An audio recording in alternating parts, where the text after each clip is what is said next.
কৃষ্ণ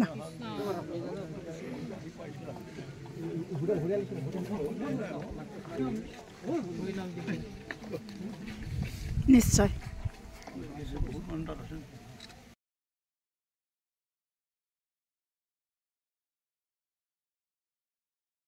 আজিৰ এই পবিত্ৰ দিনৰ পবিত্ৰ ক্ষণত উপস্থিত আমাৰ মূলৰ প্ৰাক্তন পদাধিকাৰ তথা শ্ৰদ্ধেয় ৰজনীকান্ত বাপজনক মূলৰ সদস্য শ্ৰদ্ধেয় সোণাৰাম ভাগৱতীদেৱ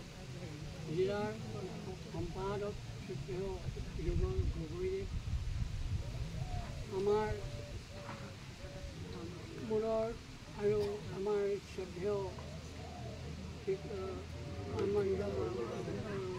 আমাৰ অচ্যুতনাথ বাপজনা প্ৰমুখ্যে সমবেত সুধি সেই ভক্তপ্ৰাণ বৈষ্ণৱবৃন্দ আইসকল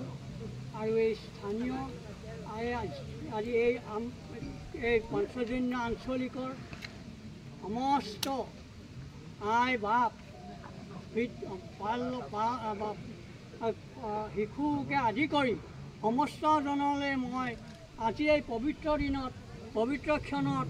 নমস্কাৰ জনাই সেৱা জনাই এই লাইখুটা ভাগি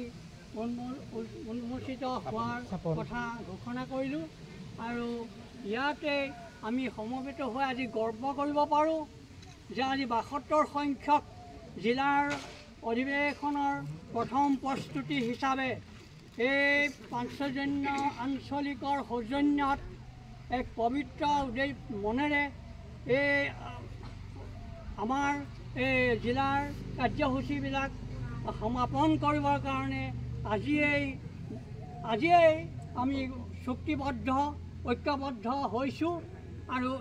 এই উদ্দেশ্য আগত ৰাখি আমি সকলোলৈকে আজি সমবেত হোৱা জিলাৰ বিভিন্ন ব্যক্তি বিভিন্ন আমাৰ ভক্ত বৈষ্ণৱসকল মাজে মাজে আপোনাৰ হ'ব দিহা পৰামৰ্শ এই সম্পৰ্কে আজি অনন্য সুন্দৰ যাতে অনুষ্ঠানভাগী হয় তাৰ বাবে মই সমস্তজনৰ চৰণত সেৱা জনাইছোঁ। এতিয়া বৰ বেছি লাইখুটা স্থাপনত বৰ বেছি ভাষণ দিয়াৰ কথাটো ভবা নাই, তথাপিতো আমি এটা কথাই এতিয়া নিবেদন কৰিছোঁ, ইয়াৰ এই লাইখুটা অনুষ্ঠানভাগীৰ পাছতে লাহে লাহে আমি অধিৱেশনৰ প্ৰস্তুতি ভাগে আগবাঢ়ি যাব লাগিব। মই এই সুযোগতে মই আমাৰ এই কাৰ্যনিৰ্বাহকৰ আদৰণি সমিতিৰ সভাপতিৰ প্ৰমুখ্যে সমূহ সদস্যক মই এটা মোৰ প্ৰাৰ্থনা নিবেদন যাতে তেখেতসকলে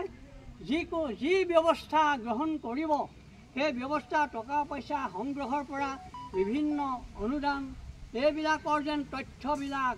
তেখেতসকলে যেন সুপৰিকল্পিতভাৱে সুচাৰুৰূপে যেন তেখেতসকলে সম্পাদন কৰি এই আদৰ্শ এক যেন প্ৰতিষ্ঠা হয়। অৰ্থাৎ মই এই ক'বলৈ গৈছোঁ, আমি এই অনুষ্ঠানৰ ক্ষেত্ৰত যিখিনি আমি অৰ্থ কৰি সংগ্ৰহ হ'ব তাৰ এটা বিশদ বিৱৰণ আপোনাৰভাৱে সুপৰিকল্পিত হিচাপে ৰাখি যাব। সেইটোৱে হ'ল আপোনালোকে এখন কেছবুক মেইনটেইন কৰিব প্ৰভুসকল, একো ডাঙৰ কথা নহয়। এখন 2 নম্বৰ বা 3 নম্বৰ এখন কেছবুক আপোনালোকে এটা আনিব আৰু যুগুত কৰি তাত এই সংগ্ৰহৰ সমস্ত তথ্য তাত যুগুত কৰিব। সেইখন জিলাই আমি নাৰাখোঁ, আমাক সেইটো নালাগে, কিন্তু আপোনালোকৰ এইটো ইতিহাস হ'ব।